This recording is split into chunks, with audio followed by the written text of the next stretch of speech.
Welcome everybody to this edition of Beers with Bill. It is my great pleasure to welcome back to the show Graham Spence, one of the owners of Block 3 and the Village Beer Garden in St. Jacobs. Welcome back, Graham. Thanks for having me.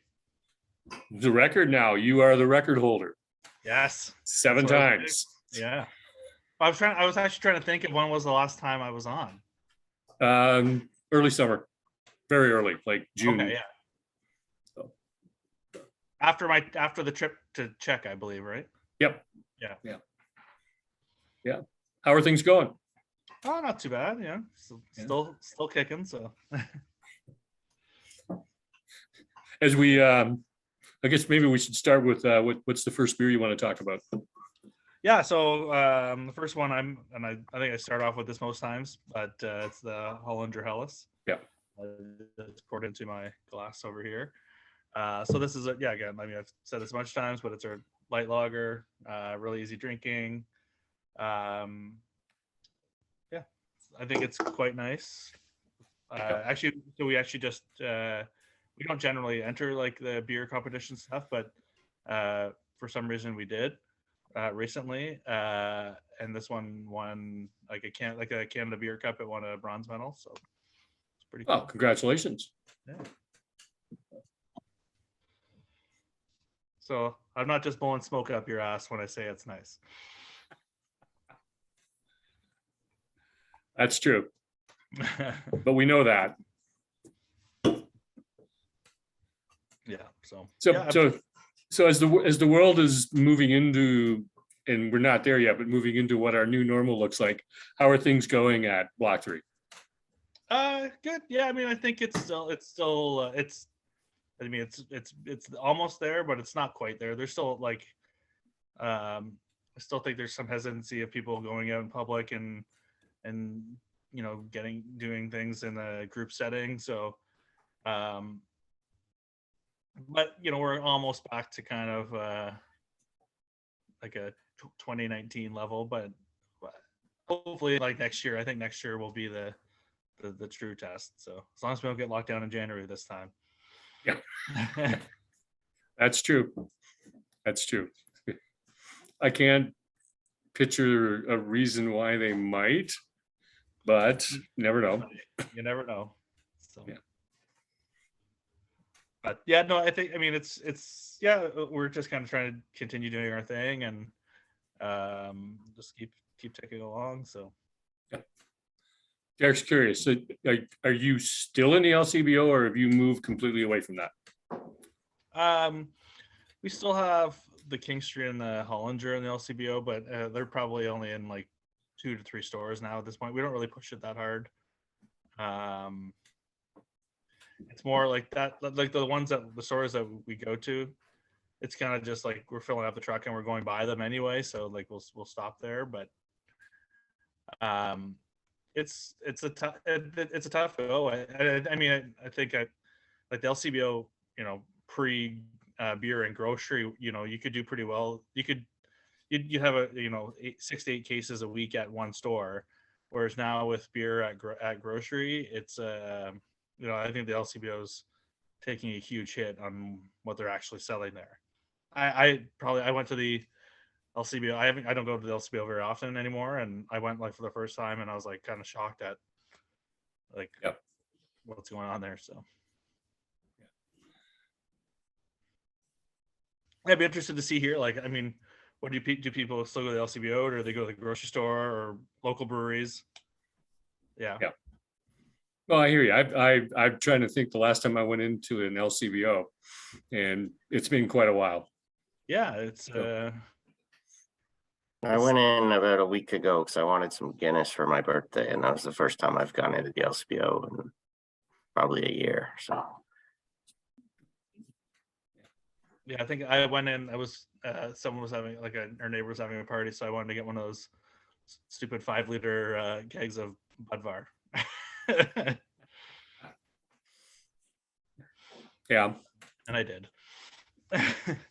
So are you doing any of the grocery store trade? there's a few grocery stores that take us. Like most of them are the grocery store. Most of it's done at like a head office level. So, like if Yeah. you're in a Zehrs, Sobeys, you're in it province wide, Yeah. and they don't really do it in like a geographic area, which I think would make sense. But what do I know? They're the pros at it. So yeah, so like that's what you'll see. Like they planogram their stores and like yeah, if you're in one, you're in all. Yeah. Yeah. Which doesn't like if that does. I mean, we had it before where we had the Beauty and the Belgian when it was in bottles and it was in Zehrs and or Loblaws and yeah, I mean it was stupid. Like we sent a bunch of cases out and then you look at it and it's like why are we doing this? Yeah.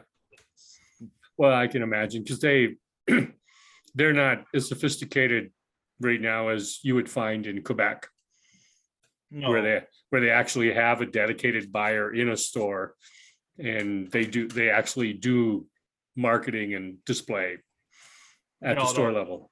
Yeah, it's all done at the big level, and I think they actually combine Ontario with Alberta. That would probably be something that they would do, yeah. Because those markets have to be exactly the same. Well, yeah, I mean, what? How dare they? How dare they be different? I mean, and also it's like you think that one person managing the whole province of Ontario for it's kind of wild. But...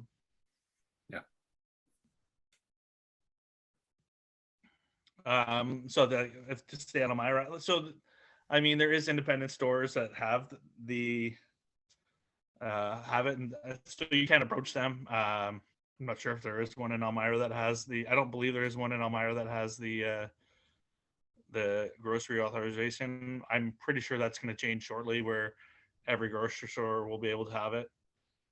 And I think that's what. So when that happens, so I think there was.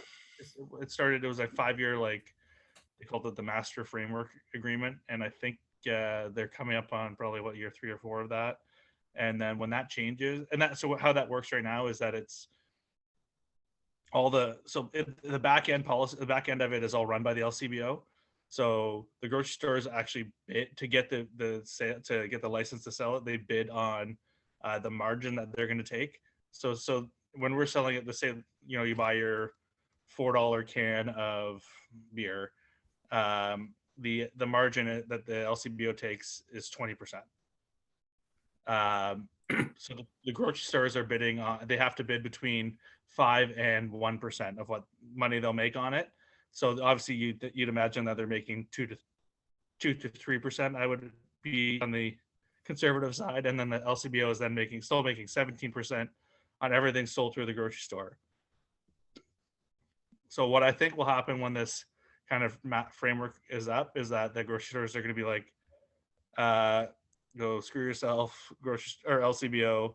We want that 20%, and then I think I imagine things will change. That will be interesting to see how that transpires. And I think then they might not like. I mean, beer stores are closed. Like we get notifications from the beer store about closures, and like they're closing in pretty staggering numbers around the province. I wouldn't be surprised to see LCBOs do the same. Like it's kind of crazy when you think, like cannabis has been legal for how many years? I don't know, 3. Yeah, 3 years, and you look at all the cannabis shops like in downtown Kitchener alone, like in a 2-block radius, there's like probably 20 of them. Now I don't know how that makes sense, but like how was that? And we've never been allowed to do that with booze, right? With alcohol. Yeah, it's crazy. So I don't know. I still think there's more changes coming, but they'll probably try to protect the LCBO a little bit, but I would imagine that you'll see it more freely available at all grocery stores if they want, and maybe even convenience stores. Well, I think both of which I don't think necessarily is a good thing, but no, but I mean the beer store loses their their master franchise in a Yeah, couple of years. Yeah, what I think it is like, if you like the mass produced, like whatever, like shelf stable stuff, then that's fine. But if you want like fresh, like fresh IPAs or fresh lagers, like local craft beer, like I couldn't imagine, like it's just not going to be good for quality, I don't think so. The more Well, points they're going to have to learn to understand the dynamics of fresh beer versus, you say, mass produced, shelf stable.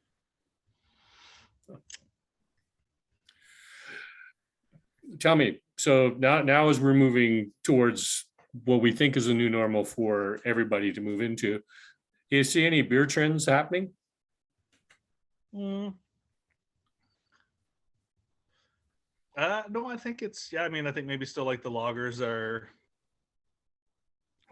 and just more easy drinking styles. I have been. I wonder if there's going to be a rekindling of some like English styles coming out in the next little bit. I've been seeing a bit of that as well. But yeah, I don't know. I think more just lager, easy drinking. I think pale ales.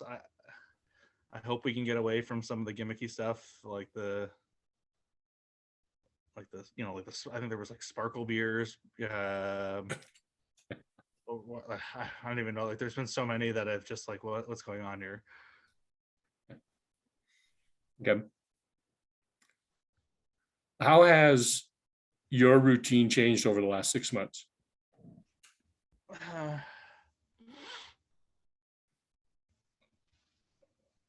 Not too much actually. It's kind of I mean, yeah, 6 months ago we were open, so it's kind of still kind of same. Yeah,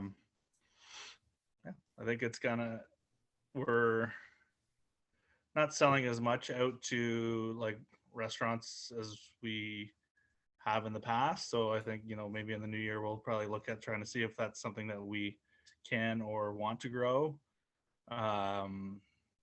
But just kind of managing, between the brewery and the beer garden, just making sure we have kind of like a diverse styles on tap. So How's things at the beer garden? good. Yeah, we got the domes up, and those are once again proving popular. I think they get booked up, like we you book them up to like 30 days in advance, and they get booked up pretty quickly. So it's good. Keeps people going and keeps people working there. And yeah. What's the second beer you want to talk about? I was gonna do the Kolsch next. The Colts? Okay. But I'm almost done this, so I will quickly finish. I'll just open it and drink it up here. Yeah, so we were approached by the Waterloo Minor Soccer Club about like some kind of advertising or sponsorship opportunity, and so we came up with doing a beer that were portion of the proceeds go back to the soccer club. They've got a team in I think the League One Ontario, as well as on both the men's and women's side. So, might look at doing like a beer garden or something like that for those games as well. But yeah, I was just kind of there. I think they're affiliated with Dortmund in the German league. So we thought maybe we'd do some sort of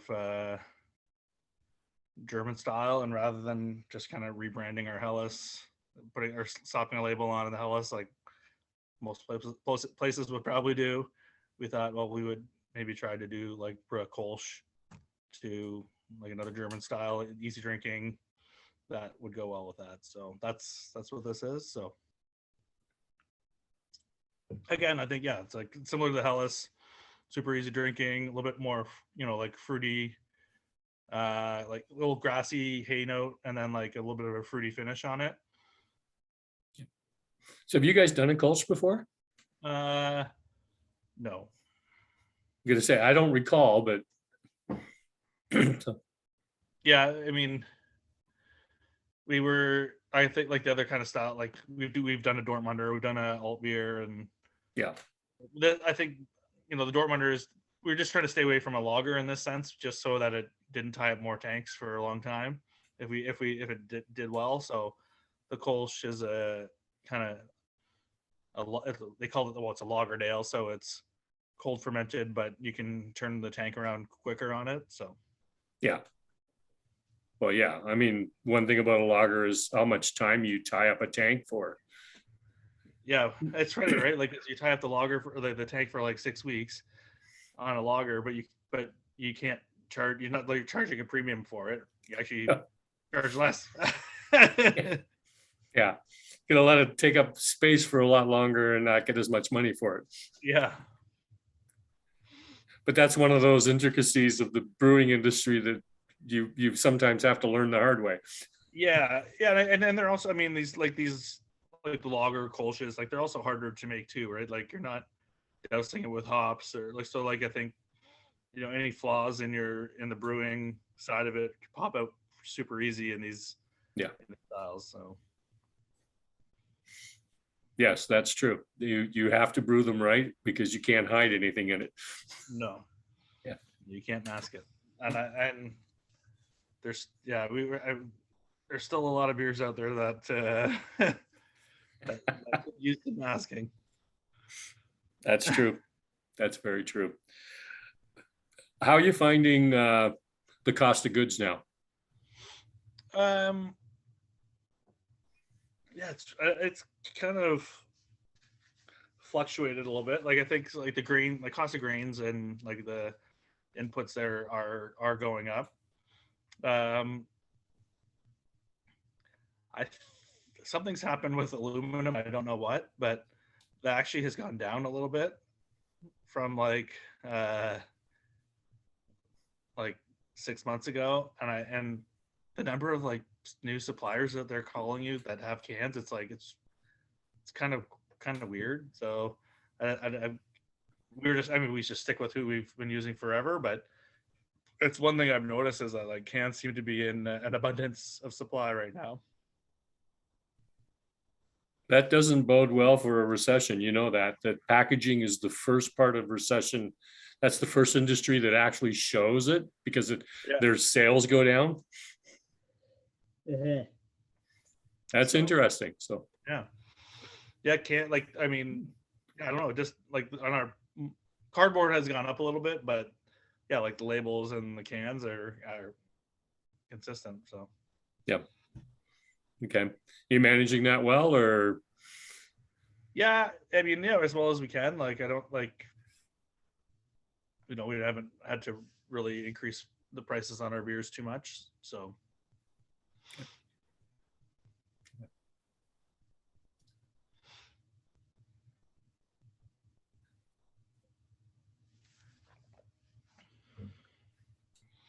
What's sort of the top 2 or 3 things that you're tackling right now? I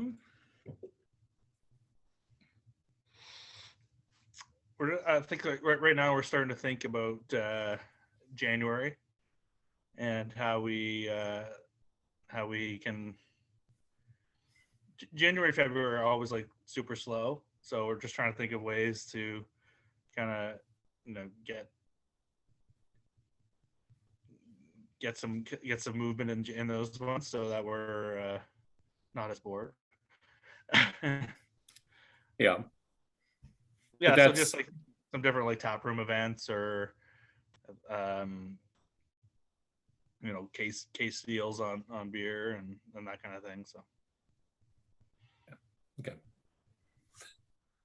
Are you going to change your so you've moved away from a barrel aging beer program, have you not? Yeah, we still have some barrels. Like we're just not as many as we had before. Yeah. Not even close. I hear you on that. That's just the cost of storing beer and having it sit for a while and the risk that you run that it may or may not turn out to be okay. Yeah, I think it's 2 things. I think, when we started the barrel age program, there wasn't a ton of breweries that were doing it. And then as we've continued on with that, and more breweries open and more like barrel age specific breweries opened as well. It's just such a niche product that I don't think that like the crowd isn't growing for that product, right? That like it will like it, but then when they have more choice, they're not buying as much of that one, like from one place, right? So there's a reason like breweries like Cantillon, Drie-Fontein, like the big ones in Belgium have to they go pretty wide. They spread a wide net in terms of their distribution versus a regular craft lager brewery in Belgium that would just distribute, like De La Seine, that distributes in Belgium. Yeah. You're right. It's such a niche market. Oh.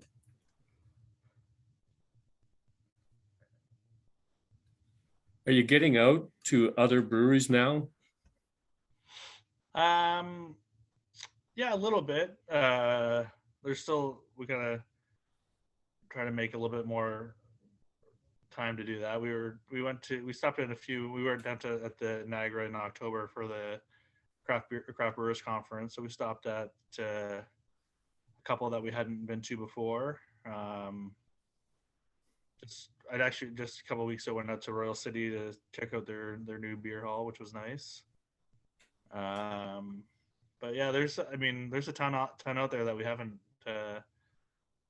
been to or haven't tried anything from. So it's probably a good time to hit the road soon.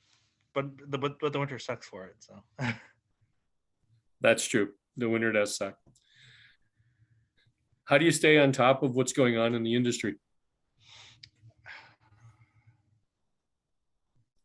I think stuff like attending the craft brewers conference, and like, so we're members of the OCB, and we attend like the different seminars and stuff like that they're doing. And I know something that like Kevin and James are pretty savvy on different like social media and like different brewers groups, so they kind of have an idea.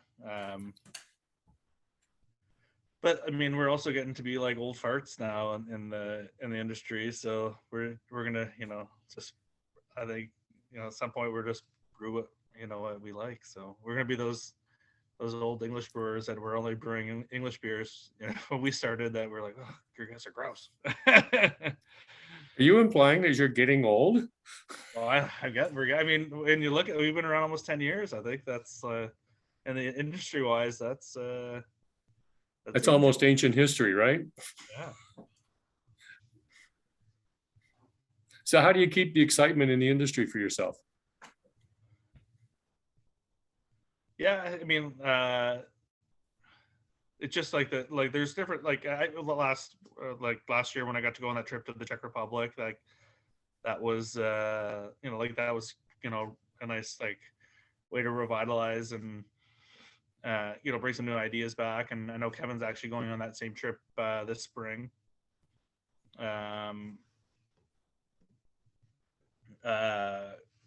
Just I think also like it is also nice getting out to different places. Like we used to do a trip of all the brewers, and go out to like a different place every year. So I think that's something we got to bring back and just have fun and get to see different places. And like if you bring even one thing back to your brewery that you learned on that trip, I think those are worth it, right? So yeah. Oh yeah. Derek's curious. I don't remember, but he's curious. Who else started around the same time you did?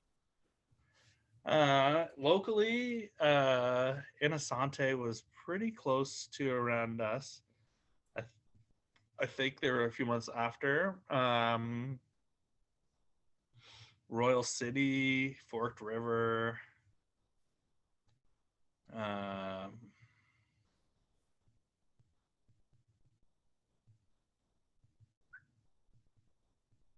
mean, there must have been one.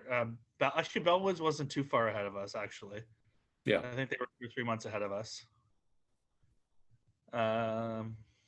I'm sure a bunch more, but yeah, we were probably in that first like 75 to 100 breweries. I'm gonna say you're almost the grandfather of the craft brewing industry as it sits now. Yeah, I mean, there's like actually a few breweries out there that have been started by either former staff or ex mug clubbers of ours. So Yep. Yeah, it's interesting when you start looking at the interconnectivity between like where someone started and then they went off and opened up their own brewery. yeah. So Yeah, Derek goes at least a father, if not a grandfather, in this process. Yeah.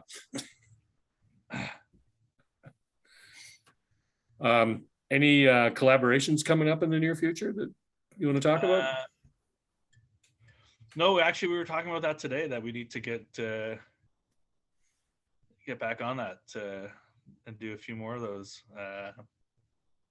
Yeah, we haven't had one at our place for a long time. So I'm gonna say COVID and like 2 years of a hiatus on that with most people, it's gonna be hard to start that back up, isn't it?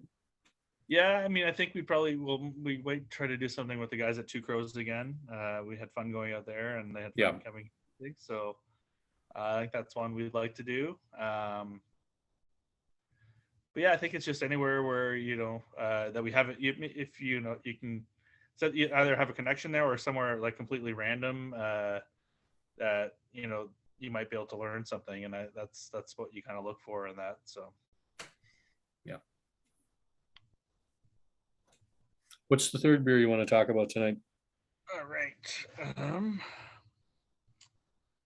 What do we do here? Let's go the 3 Ring Circus, because why not? Yeah. Yeah, so I think we're in the in our strong Belgian beer phase right now, just in time for the holidays. Make your family gatherings more exciting. So along with the 3 Ring, we've got the Through the Quad out right now, which is the Belgian quadruple. I'll be right back. I'm just getting a glass for that so I can.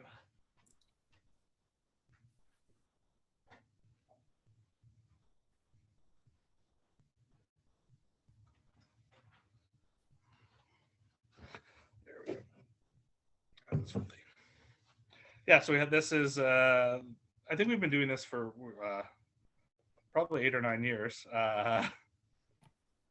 So it's been around for a while. Your kind of your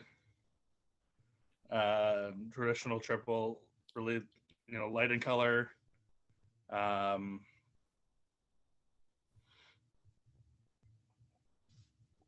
Fruity, but no real big like alcohol burn on it, even though it is 9%. So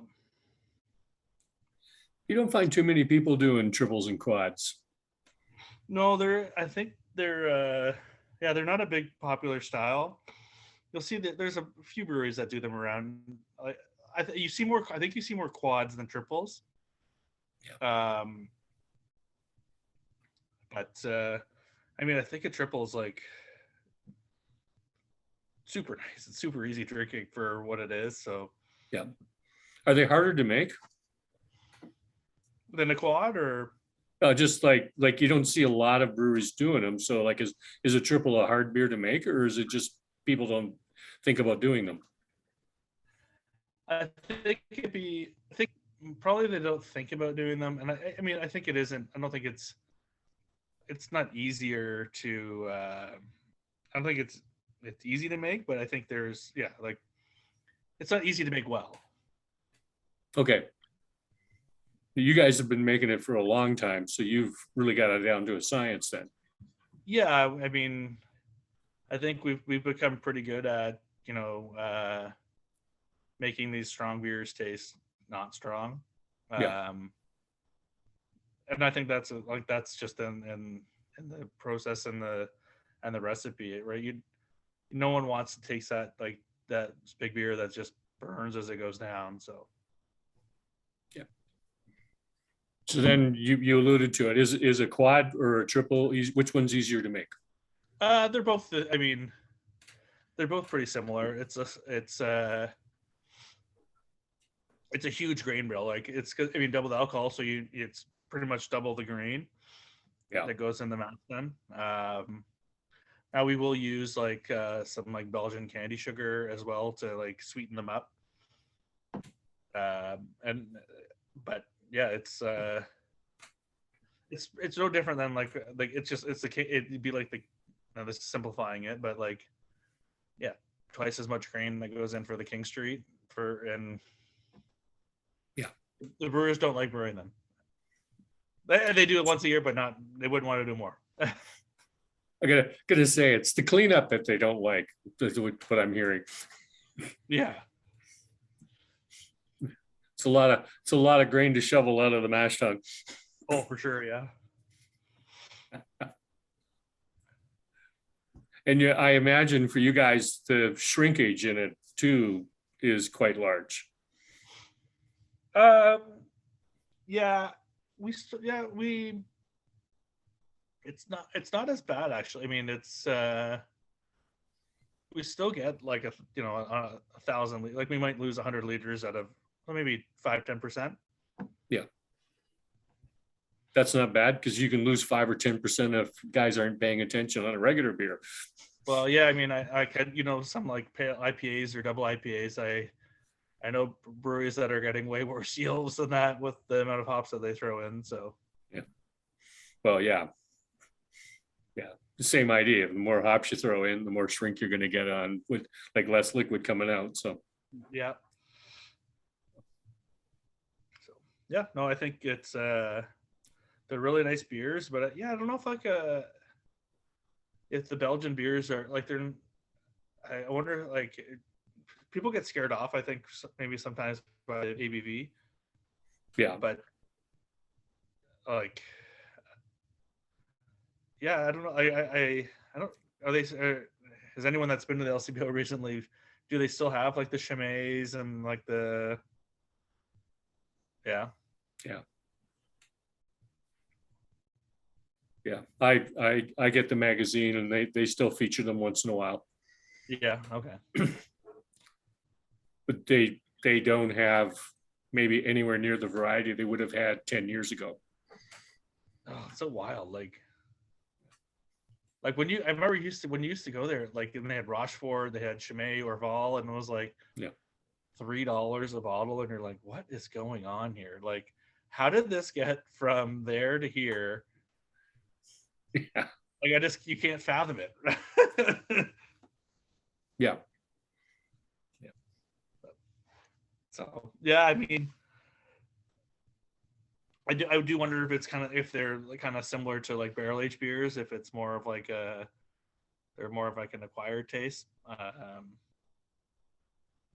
But well, I notice it at Reverence that every so often I get somebody and they're like, oh gosh, it's a 9% beer. I couldn't drink that.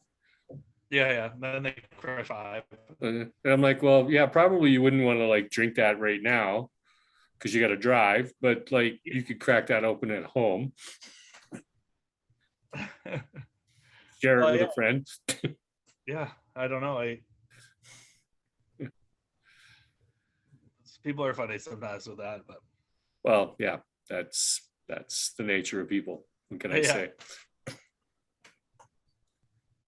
The engineers would come into the bar and go, oh, 10%. Yes, that's what I want.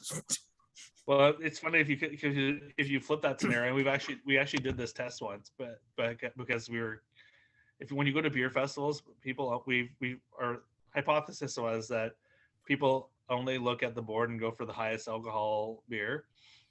So we put like I think we had the King Street, and I forget what the other one was, and then we put the quad and the triple on, and we put like the style and then the ABV on it, and we sold out of quad and triple. Like it was 3-1. Yeah. And they didn't even. We should have just put the ABV because they didn't even say quad. They just said 10%. I want the 10%. I want the 9%. That's it.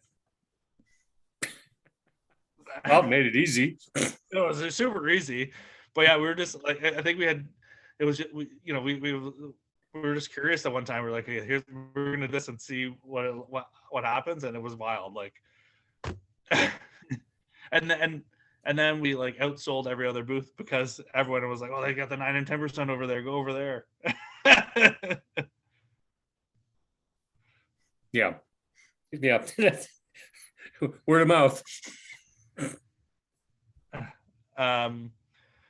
So the regulatory slack in reporting ABV, so we don't really have to report it per se, unless you're selling it to LCBO or like in a regulatory environment, or like a grocery store, you don't really have to.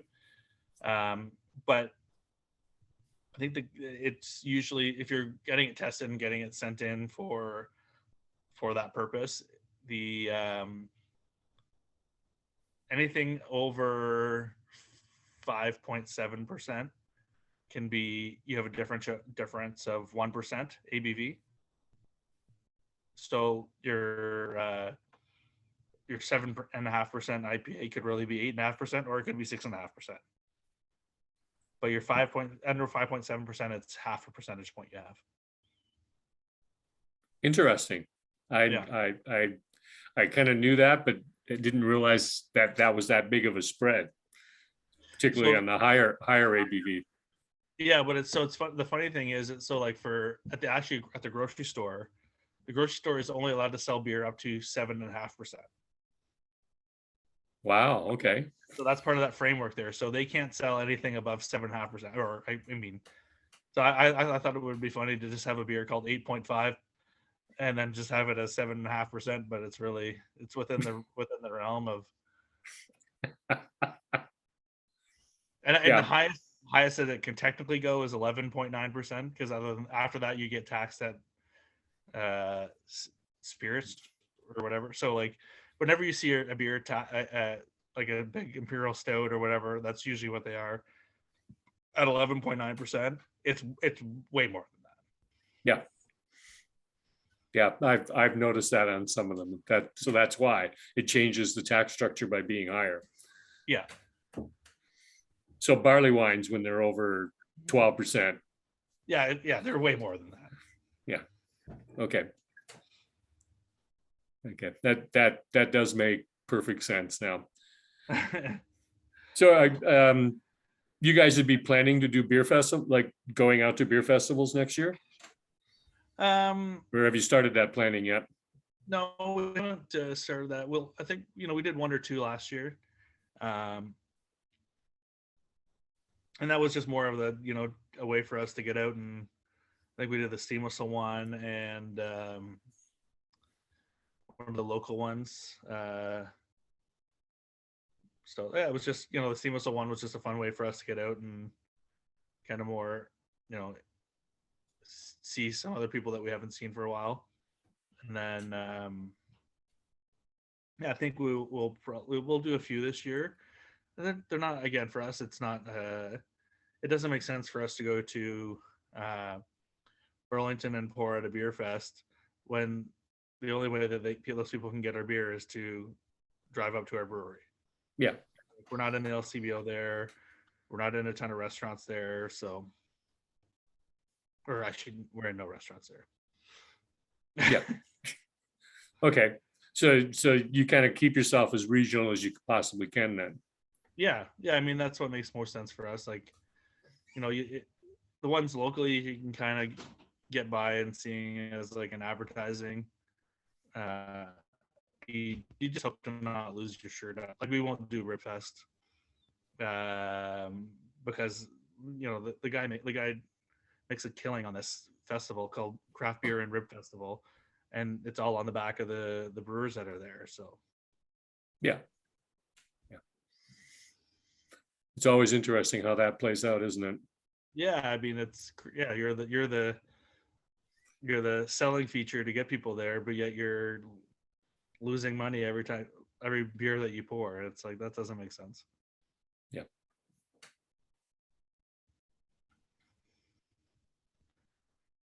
What's Troy got there? Oh, nice. There we go.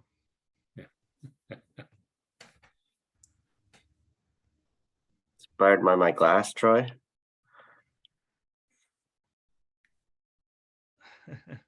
There you go. I remember that glass. So what are you reading these days, Graham? Children's books.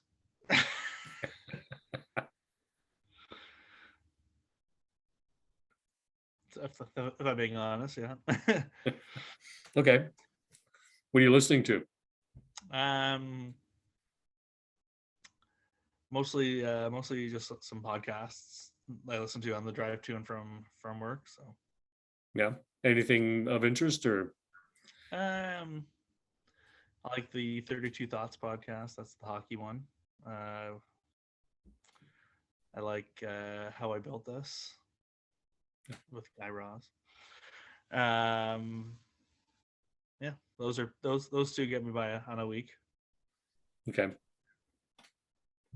What's the last beer we're going to talk about? It is the Beauty and the Belgian. The Belgian Amber Ale.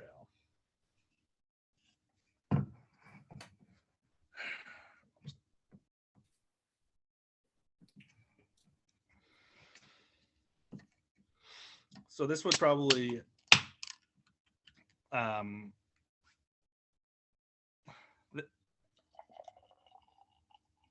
you could probably almost classify this as a double. It's not quite there. It's not quite dark enough.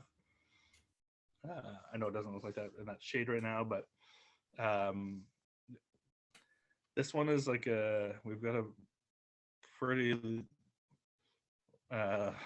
rabid fan base for this one.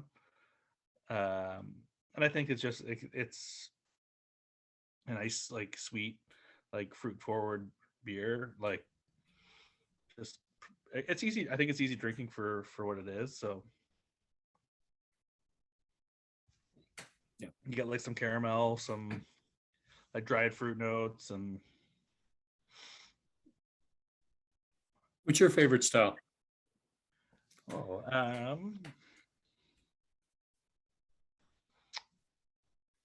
That's a tough one.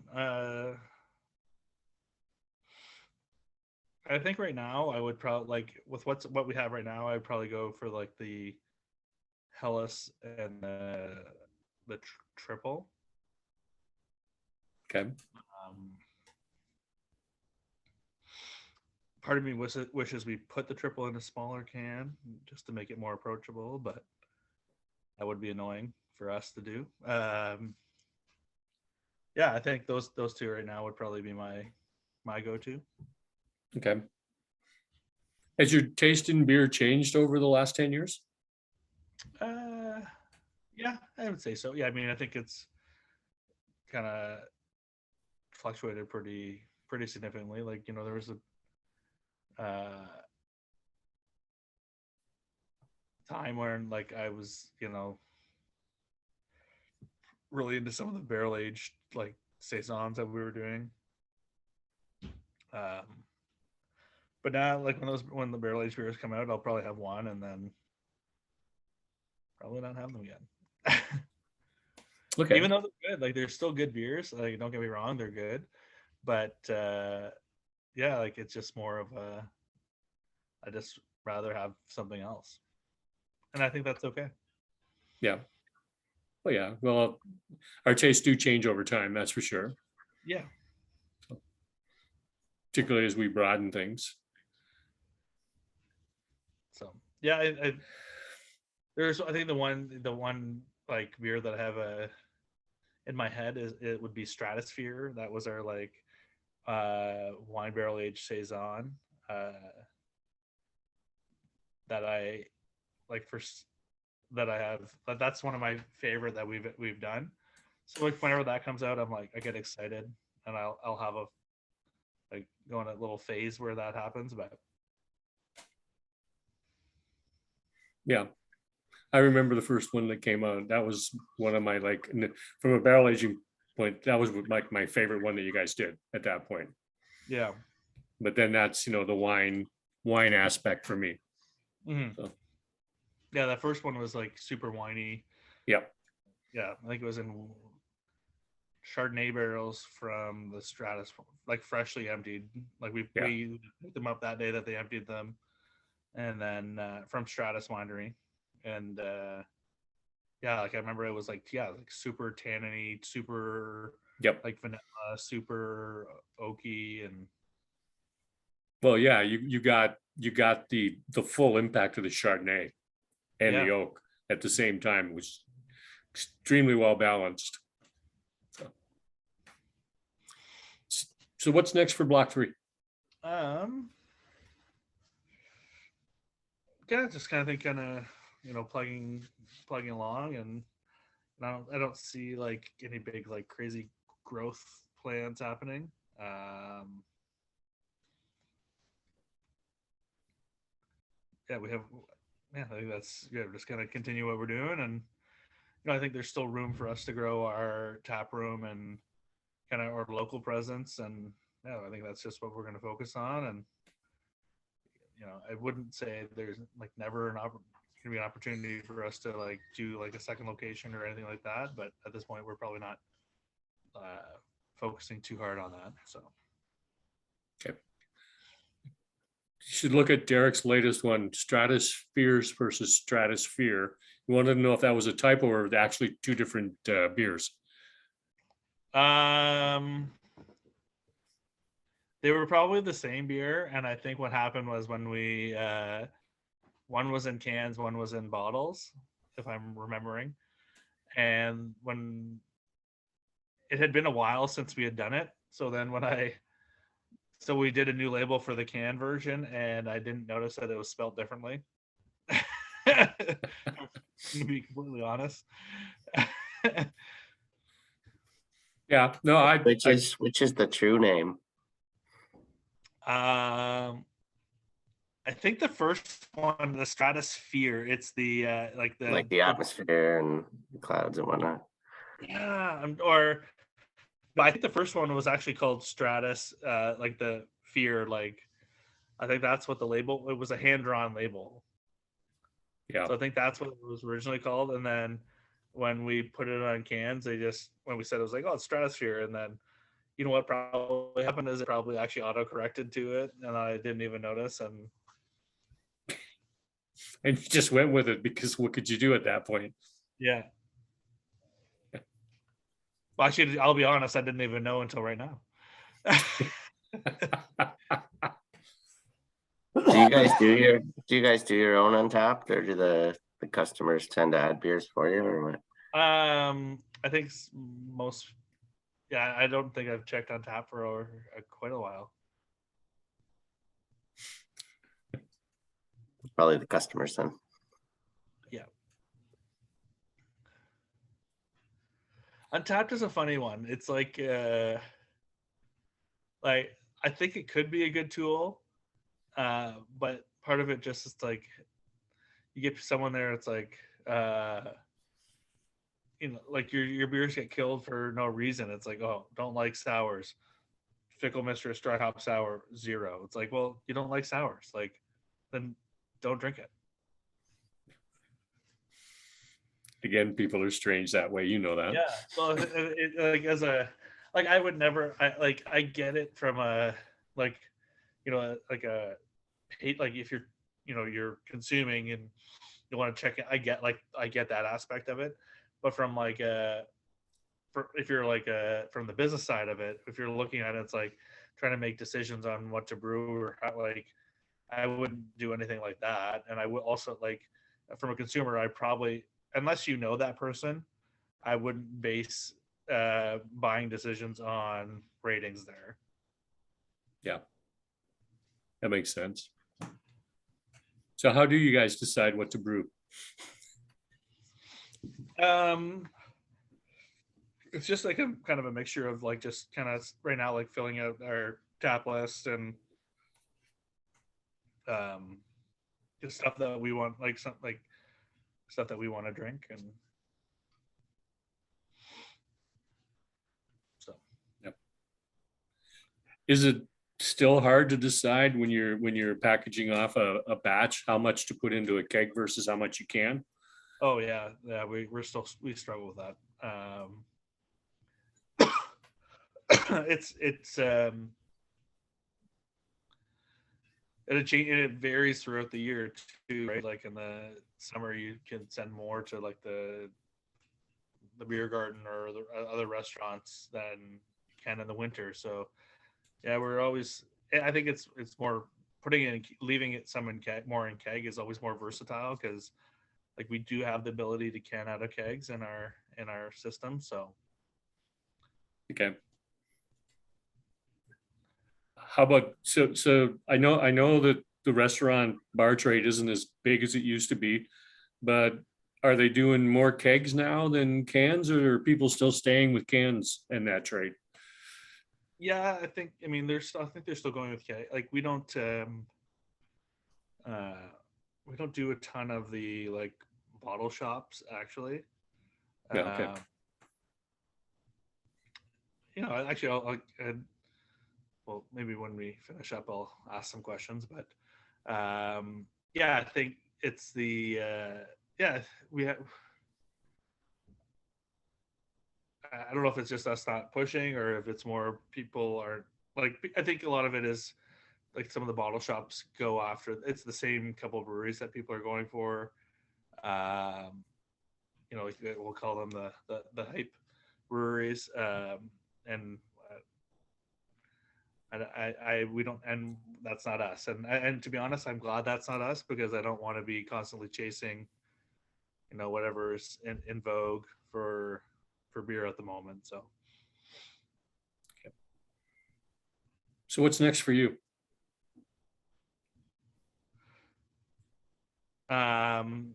next for me is just kind of continue what we're doing, and I'm coaching the kids hockey, so continuing that and coaching the kids soccer. So keep me busy. I think it's kind of nice. Like I think we're at a point now where it's not, I don't have to be there all the time, and I've got some more flexibility. So, and I do have a young family, so it's nice that I can kind of do those things, and we can still kind of run and operate the brewery at the same time. So, and I know, like Kevin and James and the other guys that are there too. Like we're in kind of similar life stages, and we do we're all kind of cognizant of that, and we make it pretty easy for us to I think family always comes first for it. So Yeah, I can appreciate that. So Graham, thank you for taking time out of your busy schedule and being back on the show with us again. We truly appreciate the gift of your time and your stories with us. Thank you. Great. Thank you. And next week, everybody, if you want to come out to Reverence, Ren and I will be doing the show from Reverence because she likes the space. So